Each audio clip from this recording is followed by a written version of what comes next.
আসসালামু আলাইকুম। আসসালামু ওয়ালাইকুম আলাইকুম। আসসালাম।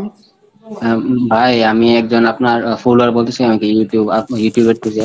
তো আপনার আজকে এই যে লাস্ট যে ভিডিওটা দিয়েছিলেন ভাই, বলছিলেন লাস্টে যে তুলা রাশি চিনার যে একটা আমল দিয়েছেন ভাই, এটা আমি করছিলাম আর কি। তো এই ব্যাপারে জানার জন্য আপনার একটু দিচ্ছিলাম। আচ্ছা, বলেন কি বলবেন।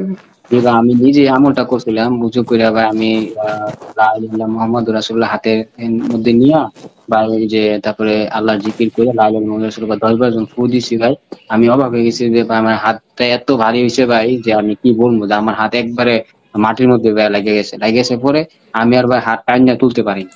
আমি ওইরকম অদ্ভুত জিনিস ভাই কোনো সময় দেখি নাই।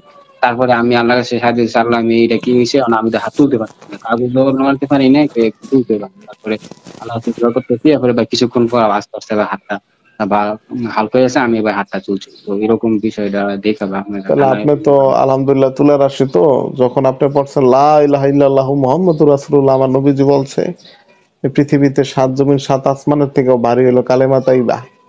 জি, জি, ঠিক আছে, তো এটার অনেক ফজিলত আছে, পাওয়ার আছে। যখন আপনি লা ইলাহা ইল্লাল্লাহু মুহাম্মাদুর রাসূলুল্লাহ নিয়ত করে পড়ছেন, ওইটার শক্তিটা হাতের ভিতরে চলে গেছে। এটার জি, প্রধান কারণ কি, আপনি পাইবেন যে যদি সাত জমির সাত আসমান রে একটা পাল্লায় রাখা হয়, আর যদি কালেমা তাইয়্যিবার এক জায়গায় রাখা হয়, কালেমা তাইয়্যিবার পাল্লাটা ভারী হইব। জি, যখন আপনি পড়ছেন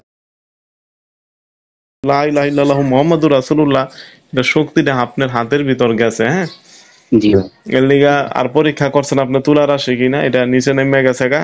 তো এটা আপনি একটা ফলাফল পাইছেন আলহামদুলিল্লাহ, ভালো। তাহলে আপনি তুলা রাশির মানুষ আছেন, মানে আপনি নিজেই তুলা রাশি আর কি, সোজা কথা।